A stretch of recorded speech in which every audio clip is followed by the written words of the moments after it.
Welcome back to Only Talk Sports. We talk sports every single day, or at least we try to. I'm your host, Jeffrey, and subscribe to the channel if you like sports content. Hit that notification bell so you never miss another video.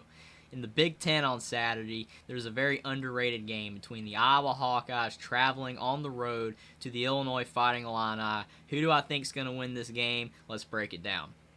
Iowa's 3-2 to start this season, and Kirk Ferentz is the longest tenured head coach in college football, and he has done a lot of great things for Iowa. They've had a lot of great seasons, and they've had some seasons where they weren't as good, but lately their offense has been really struggling. They have not had a top 60 offense since 2007. And unfortunately, it doesn't seem to be getting any better. Their defense is fantastic. In week 1, they beat South Dakota State 7-3. And this was the first time in 20 years that a team scored 7 points without scoring a touchdown. It was 2 safeties and a field goal, and Iowa beat South Dakota State 7-3. Their defense was fantastic, but they couldn't get anything going on offense. But they got the win.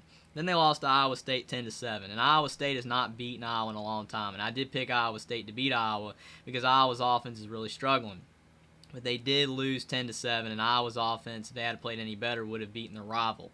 Then they beat Nevada 27-0, and they got a big piece back in that game, and they played a lot better, and they blanked Nevada, and they played very good in that game. And then they won at Rutgers 27-10, and that is their best win so far this season because Rutgers, even though they're not a great Big Ten team, winning on the road in the Big Ten is always good, and they beat them fairly handily. Then they lost to Michigan 27-14. And even though this game wasn't a blowout and it was a fairly close game, Michigan was in complete control of this game, and Iowa was really no threat to win because their offense just couldn't get anything done. In that Michigan game, quarterback Spencer Petras had 246 yards and a touchdown.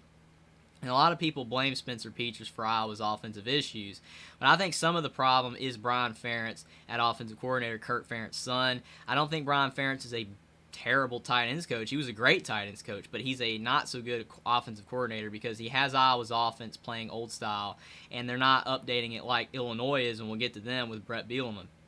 I think Brian Ferentz, if he would modernize the offense, it would help Spencer Petras out. And I'm not saying Spencer Petras is a great quarterback because he's not, and he has times where he's really struggling and he's not doing very well, but I think he can play. And if Brian Ferentz would open up the offense for him a little bit more because they do have talent on offense, I think it would help Iowa a lot.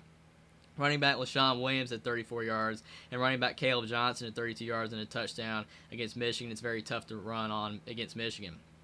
Tight end Luke Lachey had 84 yards and a touchdown, and tight end Sam Laporta had 24 yards. Both are fantastic tight ends, and they're probably both to potentially be in the NFL, following in the footsteps of Noah Fant and T.J. Hockenson. Again, Brian Ferentz is a great tight ends coach, and he was a great tight ends coach, and they still have great tight ends at Iowa.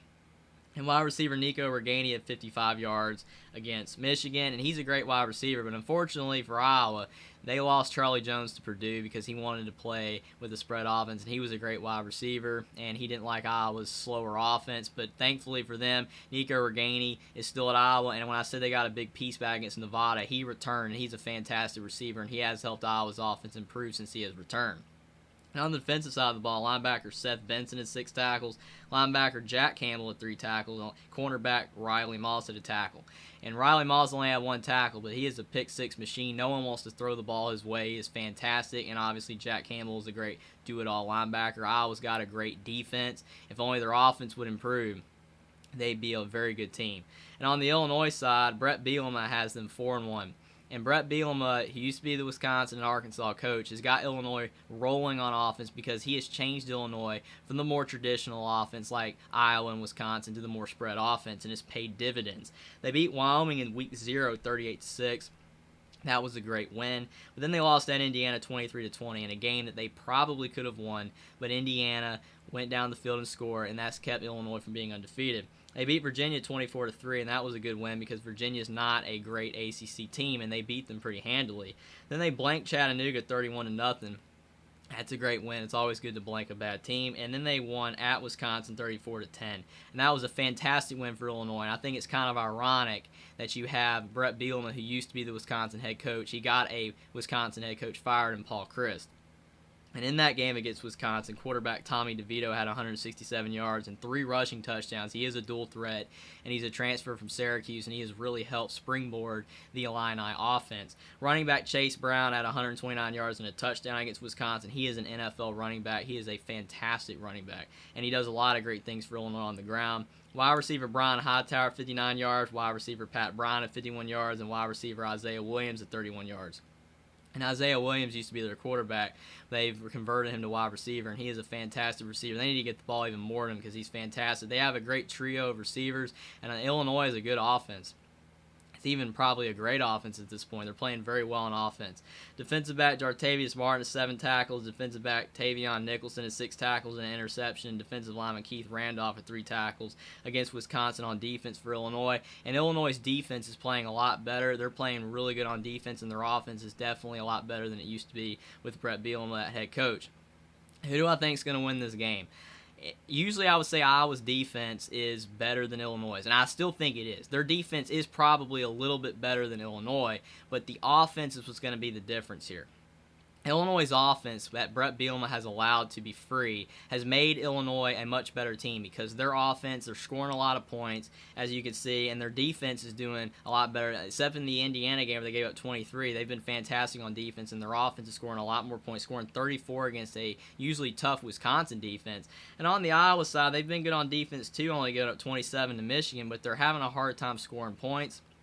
I think Iowa can win this game, but I'm going to go with Illinois beating Iowa 24-21. This game is at Illinois, and I think Illinois, with Bret Bielema, has a way better offense than Kirk Ferentz at Iowa, and I think the defenses are marginally around the same, even though I do think Iowa has a little bit better of a defense, but I think Illinois, their defense is going to be able to stop Iowa's offense, and I think Illinois' offense is going to score enough points on the great Iowa defense, and they're going to win 24-21.